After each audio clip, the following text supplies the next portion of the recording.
Indomaret, mendirikan Alfamart di tengah keterpurukan ekonomi yang dimiliki tanah pada saat itu disebut sebagai pedagang dan kelima.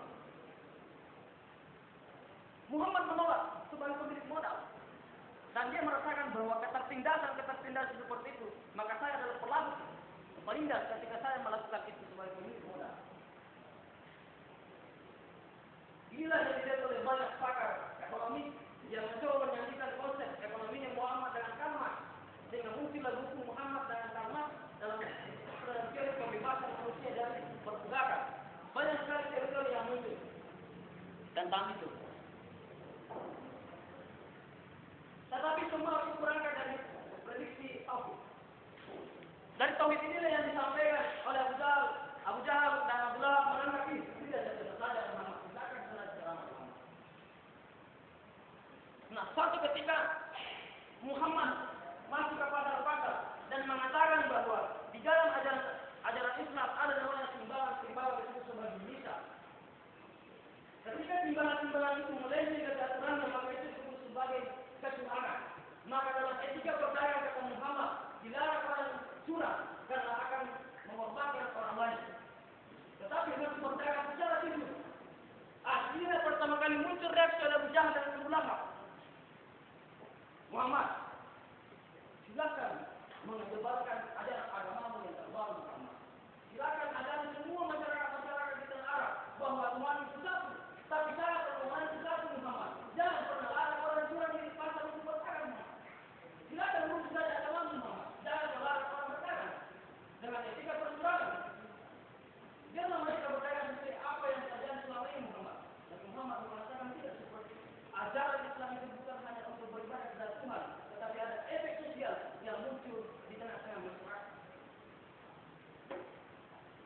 Jadi secara hakikat, secara esensi, Muhammad dimusuhi adalah Islam yang dibawanya bukan karena memperkenalkan Tuhan yang Maha Esa bukan, tetapi memperkenalkan tentang efek dari ketuhanan yang Maha Esa, yaitu pembebasan dari segala macam ketertindasan dan segala macam kecurangan. Itu yang disebut sebagai esensi tauhid. Muhammad mengatakan bukan hanya menyembah kepada Allah Subhanahu wa Ta'ala, tapi ada efek sosial dari penyembahan itu, yaitu menyelamatkan orang-orang yang tertindas, orang-orang yang mengalami hasil dari kecurangan, orang-orang yang teraniaya.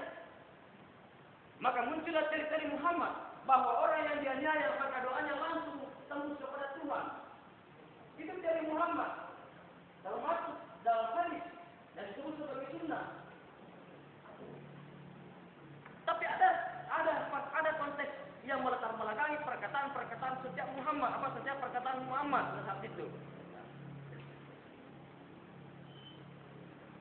Jadi ajaran Islam bukan hanya berbicara tentang agama, tentang perjanjian, tentang ibadah kepada Tuhan, tetapi hasil dari ibadah itu adalah efek sosial.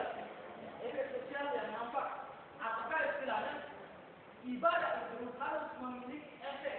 Ketika orang beribadah seperti apapun dan seperti apapun, kata dirinya kepada siapapun, meskipun kepada Tuhan, tetapi tidak memiliki efek terhadap kondisi-kondisi yang di sekitarnya, maka dia adalah orang yang tidak disebut sebagai orang muslim atau orang yang beriman. Tapi dia adalah orang yang mengaku orang yang Islam. Sama orang yang selalu rajin melaksanakan sholat 5 kali sehari semalam. Tetapi melaksanakan juga rajin juga melaksanakan perzinahan, rajin juga melaksanakan korupsi, rajin juga melaksanakan pencurian dan pembohongan. Berarti efek dari sholat itu tidak ada. Sementara sholat esensi sholat adalah inna sholat tanha anil fahsya'i wal munkar, mencegah pada perbuatan keji dan munkar. Ketika kita melaksanakan sholat tidak mampu mencegah kita perbuatan keji dan munkar, tidak diterima sholat kita. Itu tandanya.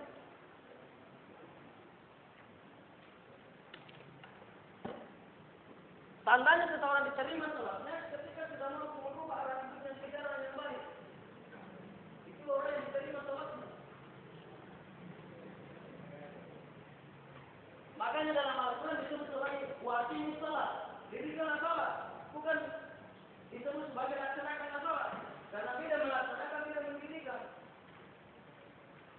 Tapi kebanyakan Islam Indonesia adalah melaksanakan tanpa mendirikan. Akhirnya rajin beribadah, rajin juga korupsi, rajin beribadah, rajin juga kecurangan. Tidak ada efek Islamnya, tidak ada.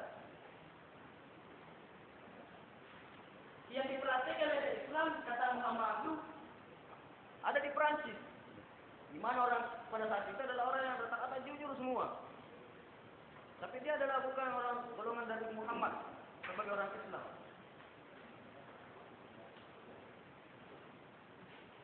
Bahkan di Amerika Serikat banyak orang Islam yang meneliti itu sebagai Islam yang oksidentalisme.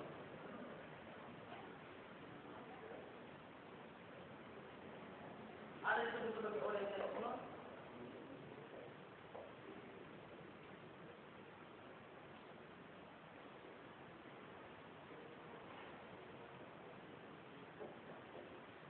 Ada orang Islam yang selalu meneliti bagaimana etika atau aplikasi tentang itu kepada orang-orang non-Islam. Maka dia sampai kepada penghayatan bahwa penjual-penjual Quran yang ada di Amerika Serikat tidak pernah ditemukan di pintu-pintu pasar ada penjualnya. Di situ hanya Quran yang bertumpuk tanpa penjual.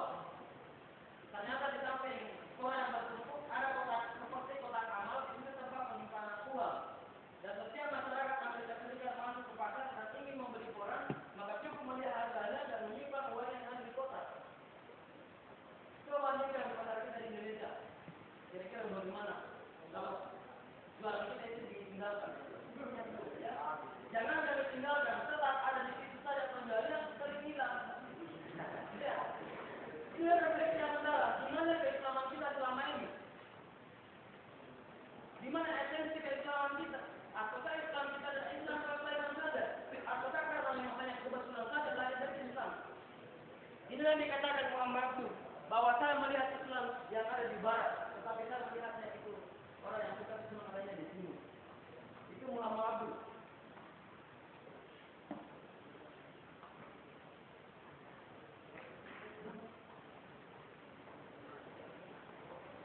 Jangan gagal di pasar Makassar saja. Coba lihat semuanya. Adakah orang penjual tinggalkan saja orang penjualannya di pasar? Justru yang banyak berteriak adalah orang yang kesulitan. Sementara itu betul dijaga masih dirampok. Yang merampok adalah orang Islam dan dirampok adalah orang Islam.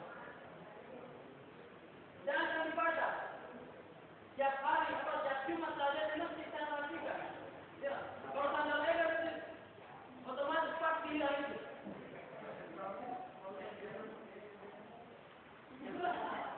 Itulah kondisi keislaman kita hari ini. Itulah kondisi Islam hari ini. Makanya tanggung jawab siapa lagi kalau bukan kalian yang calon-calon kalian ini.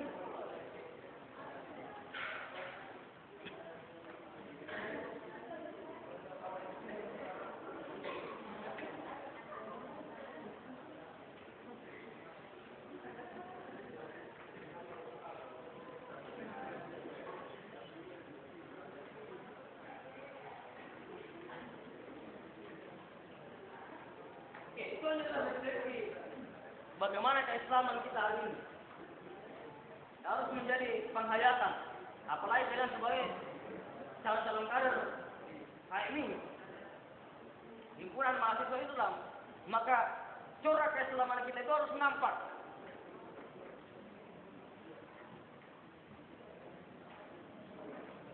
Tapi keislaman yang dipenuhi dengan penghayatan dan penjelasan. Dan keislaman yang mampu menjelaskan secara rasional supaya orang bisa memahami dan bisa menerima apa yang disampaikan secara rasional. Karena kebanyakan anak muda hari ini rata-rata kebanyakan tidak bisa bertahan di masjid karena dia tidak mendapatkan apa yang diinginkan oleh dalam dirinya. Karena dalam persepsinya bahwa Islam itu adalah menyenangkan, Islam itu menyejukkan, Islam itu membahagiakan, Islam itu menenteramkan. Tetapi ketika hadir di tempat-tempat suci atau masjid, yang didapatkan justru ancaman, yang didapatkan justru adalah kekerasan yang mengerikan. Orang yang seperti ini katanya menanti ditusuk di neraka, dari belakang ditusuk besi, kemudian muncul di depan, ditusuk dari ujung kepalanya muncul di dalam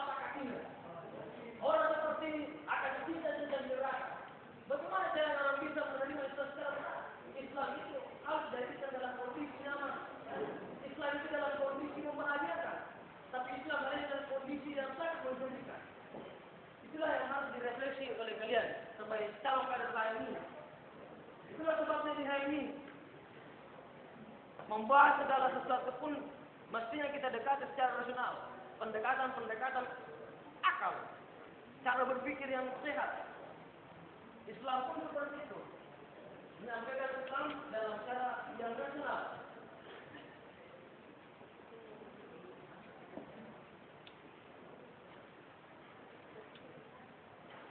Bagaimana keterpurukan keislaman kita hari ini? Itu tadi. Apalagi keterpurukan yang lain. Saya yang ceritakan keterpurukan hari ini tentang keislaman. 2010 survei tentang ekonomi membuktikan bahwa keluarga saya menempati urutan ketiga terkaya di Sulawesi Selatan. Dan tentunya otomatis efeknya itu ke saya. Disebut sebagai orang yang terlanjur kaya. Ya, terlanjur kaya maksudnya itu karena kekayaan sebelumnya diwarisi dan terlanjur kaya. Oke, karena kekayaan saya, setiap kali saya masuk ke masjid, utamanya hari Jumat, maka otomatis dalam dompet saya uang hanya dua macam. Yang satunya 100.000, yang satunya 50.000. Terkadang uang saya bawa adalah uang 50.000, dan saya ini menyumbang 40.000, 10.000 untuk membeli bensin sampai ke rumah saya. 10.000 untuk bensin ke rumah saya dan 40.000 saya menyumbangkan di masjid. Dan saya buka dompet saya di situ melihat ada uang biru, ada uang 50.000 rupiah. Ketika saya sumbangkan semua itu, saya adalah orang yang menderita karena bensin motor saya tidak sampai ke bensin yang saya bensinnya. Berarti saya ini menyumbang 40.000. Pada saat itu saya berpikir, kalau saya simpan semua ini tidak ada yang bisa membuat saya untuk balik. Akhirnya saya tidak jadi menyumbang. Saya simpan kembali dompet saya, uang 50.000. Dan saya menginginkan kotak-kotak amal yang ada di masjid. Pertanyaannya saya adalah, kenapa semuanya ditumpuk? Ya, saya menginginkan, silakan buka selembar-lembarnya. Di situ disimpan uang 10.000, 20.000, uang kecil-kecil, supaya uang 50.000 yang saya bawa, saya menyumbang 40.000, saya simpan lagi 10.000. Ya kan? Mestinya kita harus begitu, supaya saya yang menyumbang 40.000, 10.000, saya ambil sendiri untuk berbensin. Karena digembok, akhirnya saya tidak jadi menyumbang. Ya. Kenapa digembok? Kenapa setiap masjid di seluruh Indonesia itu digembok? Takut?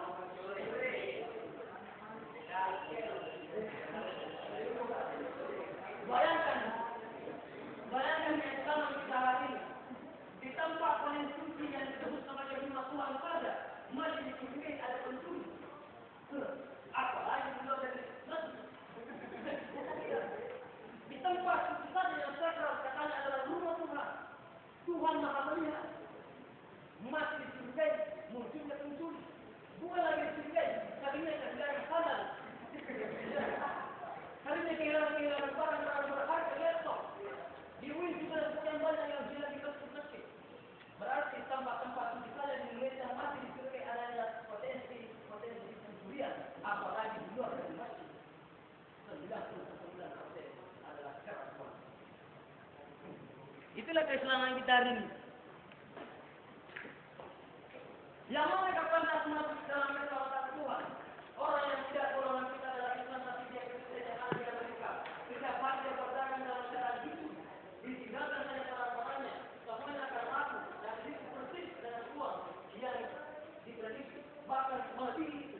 Karena orang ketika tidak ada lagi uang kembalinya sudah diterima saja. Baru-baru dia hilang.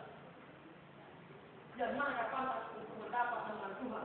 Orang Kristen yang di luar sana yang mencoba mengaplikasikan tentang nilai kejujuran, ataukah orang Islam yang mengaku seperti kita yang sama sekali tidak ada nilai kejujuran? Itu merupakan karya Tuhan yang maksudnya tegak.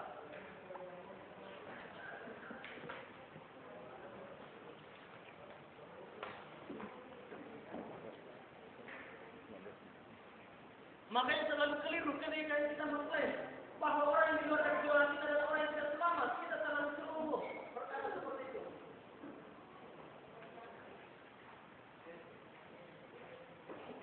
Oke, inilah definisi tauhid. Esensi adalah tauhid yang mempertemukan semua agama-agama. Itulah esensi.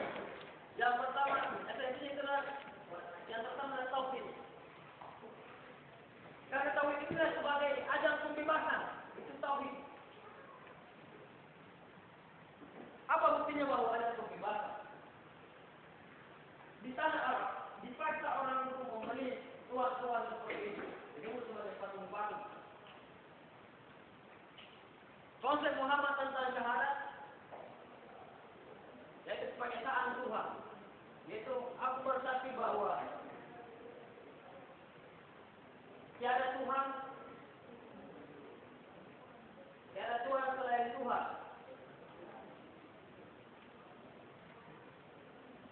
Jadi asyhadu an la ilaha illallah wa asyhadu anna Muhammadar Rasulullah. Aku bersaksi bahwa tiada Tuhan selain Tuhan.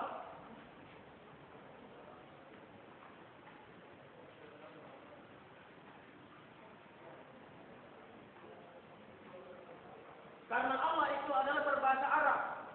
Allah itu adalah bahasa Arab. Kalau di bahasa Indonesia kan disebut sebagai Tuhan. Kalau bahasa Inggris disebut sebagai orang-orang di luar dari saudara katanya disebut sebagai Yahweh. Orang-orang sebelum masuk datangnya Muhammad. Itu dengan bahasa-bahasa tersendiri. Dari latar belakang bangsa, dari latar belakang negara. Jadi kata ilah dalam syahadat itu tiada Tuhan selain Tuhan. Namun mencoba menggambarkan penjelasan ini secara rasional bahwa tiada Tuhan, yaitu Tuhan-Tuhan kecil, disebut kemudian ditulis dengan T yang kecil. Selain Tuhan, yaitu Tuhan yang T besar atau Tuhan yang esa atau yang sebelumnya. Tuhan-Tuhan kecil adalah segala potensi yang menyebabkan kalian untuk terhalangi menyembah kepada Tuhan, menyembah dan tunduk pada kebenaran. Maka itulah kita melenceng dari nilai tauhid.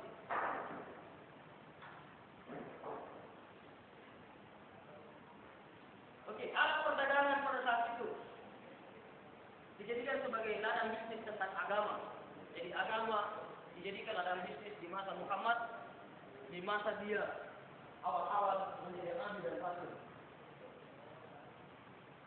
Ada penjual patung dari rumahnya mau ke pasar. Patung ini dipercantik. Patung ini dipercantik. Sosok manusia yang kelihatan indah, dia punya paras atau wajah. Kemudian dipercantik lagi, patung ini terbuat dari roti. Itu merupakan satu renovasi yang diciptakan orang Arab pada saat itu menciptakan patung-patung. Ada patung yang dia ciptakan terbuat dari roti. Pada saat itu dia ingin menjual patungnya itu yang terbuat dari roti ke pasar-pasar yang ada di Saudi Arabia. Dan Muhammad adalah pedagang dan persis pada saat itu Muhammad ada di pasar. Dan penjual patung yang terbuat dari roti ini jalan kaki dari rumahnya menuju pasar dan sekian kilometer, akhirnya dia lelah dan capek. Pada saat itu pun dia kelaparan. Karena dia membawa roti yang disebut sebagai patung Tuhannya, dia katakan, ya Tuhan mau maaf dan makan sedikit ya. Jadi dia tahu sedikit roti yang berbentuk patung kemudian dia makan. Muhammad secara akal sehat melihat bahwa ini adalah orang senang Tuhannya di mana.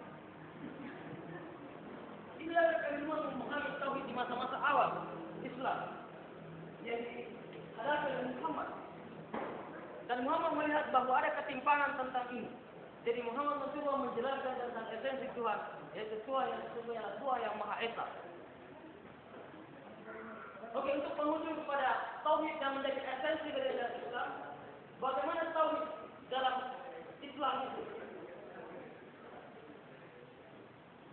Tauhid dalam Islam disebut sebagai ada 3 variabel atau ada 3 fase. Ada tauhid yang pertama disebut sebagai tauhid rububiyah. Rububiyah. Yang kedua disebut sebagai tauhid ilahiyah. Yang ketiga disebut tauhid asma al sifat.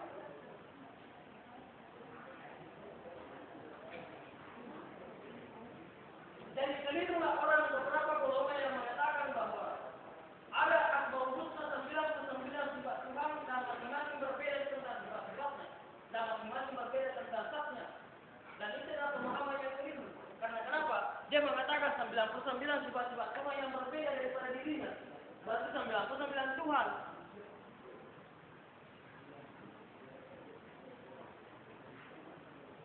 Itu keliru ketika dipahami. Karena kenapa? Tuhan itu menyatu antara zatnya. Tuhan itu menyatu antara zat.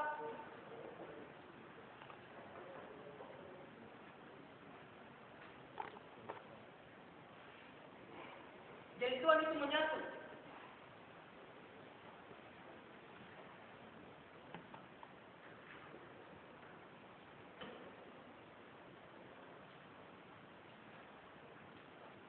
Jadi rububiyah ada namanya tauhid rububiyah. Apa lawan dari tauhid? Apa lawan dari tauhid? Apa itu tauhid? Mengesahkan itu Tuhan.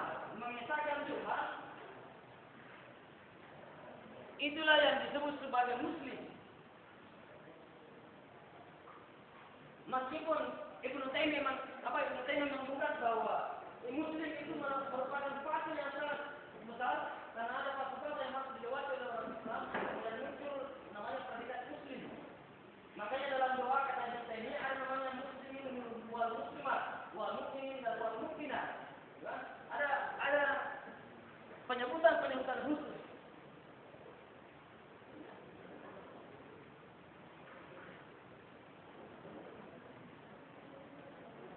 Jadi esensi dari seluruh ajaran-ajaran Nabi dan Rasul dari Nabi pertama sampai ke Muhammad adalah ketauhidan. Karena tauhid inilah merupakan basis pembebasan atau landasan pembebasan, landasan kesucian seseorang ketika meyakini namanya tauhid. Itulah disebut sebagai orang yang bertauhid. Jadi orang yang tidak bertauhid apa lawannya? Apa lawannya orang yang tidak bertauhid? Ya? Apa lawannya orang yang tidak mempercayai namanya Tuhan? Ya? Ada yang mengatakan kufur, musyrik, syirik.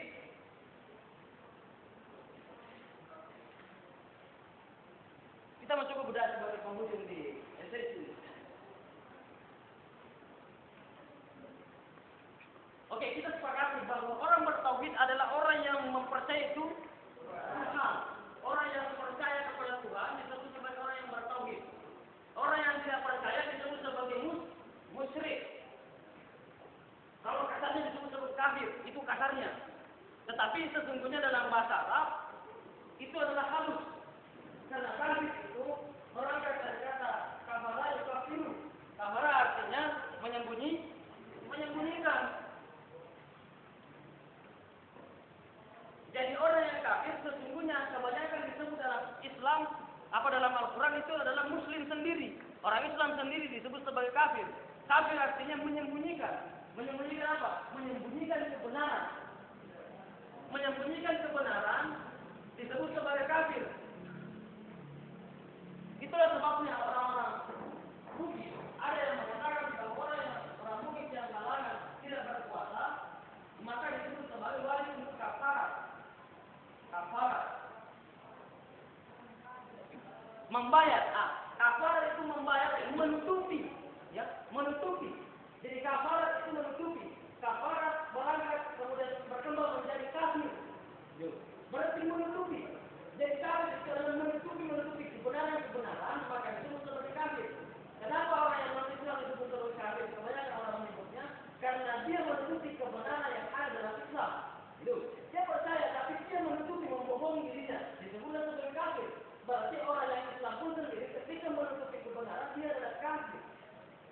Karena dalam Al-Quran kebanyakan kata-kata dalam Al-Quran ditunjukkan kepada orang Muslim sendiri, yaitu menutupi kebenaran. Jadi orang yang musyrik adalah orang yang lawannya dari tauhid. Kita buktikan di rububiyah. Rububiyah merupakan rentetan kata dari Rabbi. Dari Rabbi kemudian muncul kata Rabbun. Orang tarbiyah mengatakan tarbiyah atau pendidikan. Berarti bertauhid merupakan esensi dan proses pendidikan. Proses pendidikan yang ada diterima oleh seseorang untuk menuju kepada Tuhannya. Nah, esensi dalam Islam tauhid ini kemudian pertama disebut sebagai rububiyah, maka ini yang disebut sebagai tauhid. Kemudian ini yang disebut sebagai syariat. Kemudian asmaul wa sifat itulah yang disebut sebagai akhlak.